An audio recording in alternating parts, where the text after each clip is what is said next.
Hi, I'm Caitlin, and this is Book Chats.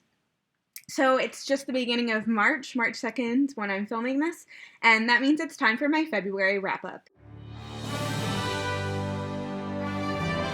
I read 13 books this month, or more accurately, I read 12 books and one e-novella, so I don't know if that really counts. I want to go through these pretty quickly, and I wanted to let you know right away that I have reviews for, I believe, all but 2 of these books. I have reviews up on Goodreads, and I have all but 1 of them rated on Goodreads, and so if you want to know how I felt about these books specifically, go ahead and check out my Goodreads. First book I finished of the month was 11 Kinds of Loneliness by Richard Yates. I just didn't get it. Then I finished Being Mortal by Atul Gawande. I really enjoyed this book. It is specifically about the ways that the United States healthcare system is not designed to deal with aging and deal with the fact that we will all die and we cannot cure death. I read The Conspiracy of Us by Maggie Hall this month, which is a debut book, so it counts for my 2015 debut authored challenge. I also read Jesus Feminist, An Invitation to Revisit the Bible's View of Women by Sarah Bessey. This was probably my biggest disappointment of the month. I had a lot of problems with it, and I will probably film a full review at some point. That will probably be coming. I read Earth Star by Janet Edwards this month. It's the sequel to Earth Girl.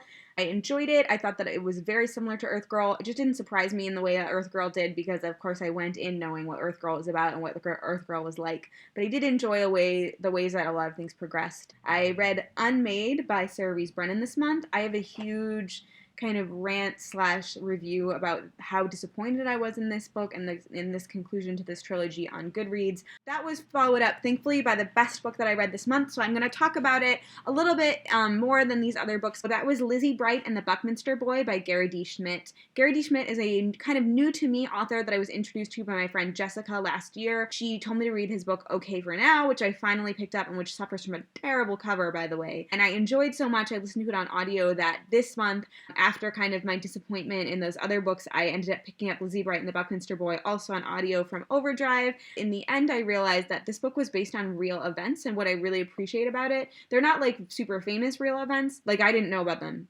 until I got to the end and read the author's note.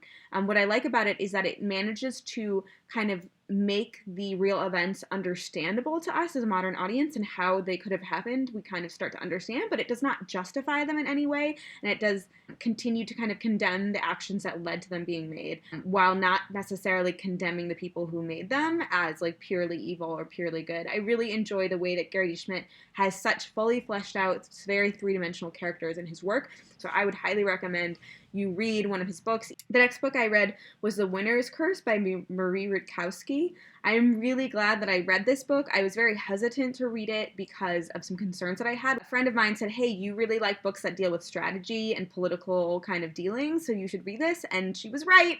I do love books that deal with strategy and political dealings, and I did really enjoy this book because it does a lot of that. The next book that I read was All the Light We Cannot See by Anthony Doerr. I enjoyed this book, but I didn't enjoy it as much as a lot of other people have. It's been getting a lot of hype as an adult book that has a lot of large YA crossover potential, or crossover potential to the adults who read primarily YA. The biggest problem I had with it is that I felt like the beginning and end were a little bit pretentious, but otherwise it wasn't bad. Then I read my e-novella of the month, The First Star to Fall by Diana Petterfreund. Basically what I'll say about it, it's the prequel to Across the Starswept Sea. I enjoyed it. There wasn't anything wrong with it, but I felt like it also didn't add anything particularly to my understanding of the characters, having read both of the novels already, and I don't feel like it's necessary to read it. Next, I read Anya's Ghost, which was my graphic novel of the month. I enjoyed it. I enjoyed a lot of things about it, particularly the art style.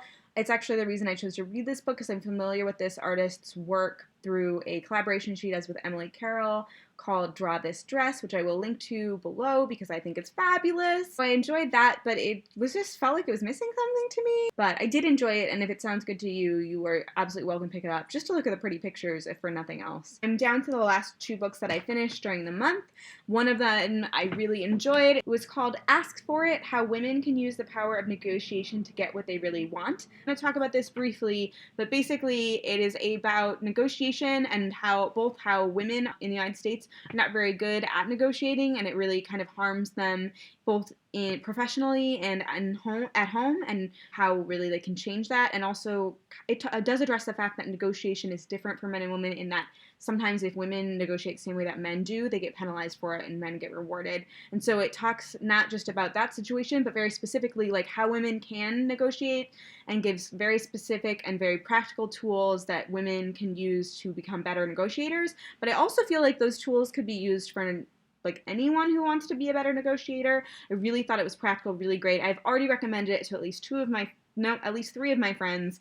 And so I definitely would recommend this if you want to be a better negotiator, negotiate more, know more about negotiation. I would also recommend, though, I listened to it on audiobook, and I enjoyed the audiobook. There wasn't anything wrong with the audiobook, but I really wish I had had a hard copy that I could see and read, is when I got to the more practical aspects. It doesn't have to be a physical copy, it could be an ebook copy, but just listening to them on audiobook, I feel like they didn't sink in and I can't refer to it as I'd like to. So actually, this is a book that's going on a list of books I will buy when I am done with my book buying ban. I really liked it, but I would not recommend necessarily the audiobook version, although one of the friends I recommended to did get the audiobook and has been liking it so far. The last book of the month that I just completed is Random Family: Love, Drugs, Trouble, and Coming of Age in the Bronx by Adrienne Nicole LeBlanc. This book was recommended to me by a friend after I read Catherine Boo's Behind the Beautiful Forevers, which is a book that I really enjoyed, that it looks kind of at the microculture of a specific slum, very small slum in India. In Behind the Beautiful Forevers, as I was reading it, it became clear, or it seemed very clear, that these families were not just, it wasn't just like the personal choices that they made or the choices that were made within the community that affected their lives, but there was actually like larger forces at work in society and in culture that made it really difficult for them to get ahead, and it was really out of their control.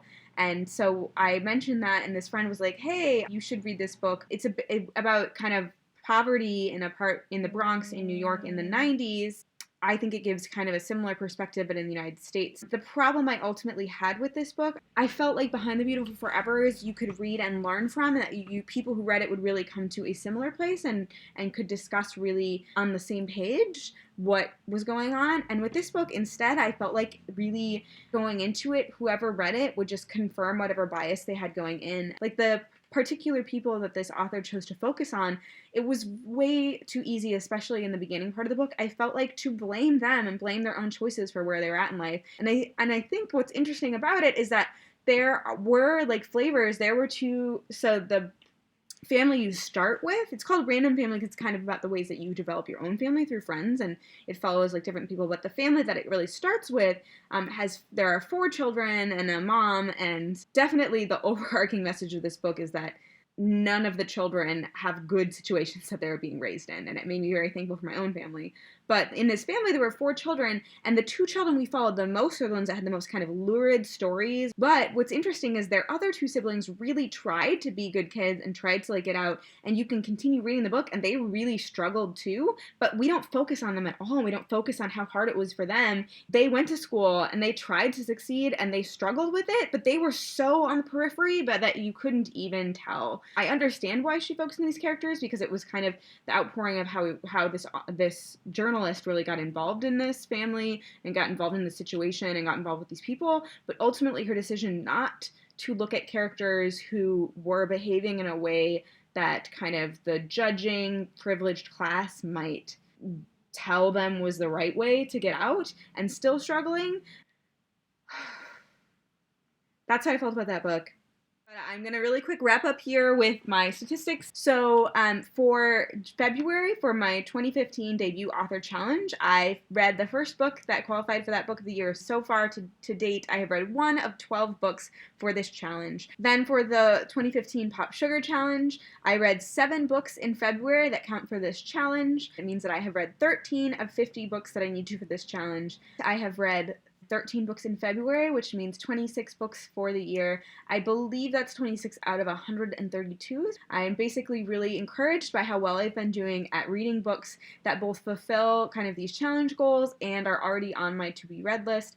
I do want to note I've read 26 books so far this year, which is great. I'm a little ahead. I'm feeling really good about that, partly because I am going to read a lot fewer books in March, I'm pretty sure. So that is all for my February wrap-up. I just want to ask you a couple questions at the end. What was your favorite book that you read in February? My favorite book was definitely Lizzie Bright and the Buckminster Boy. And then how are you doing on your goals for the year? What were your February goals and how do you feel like you did? Do you feel like you are doing well in your goals for the year? Do you feel like you need to do better or do you feel like you are already behind? Please let me know down below and I look forward to hearing from you.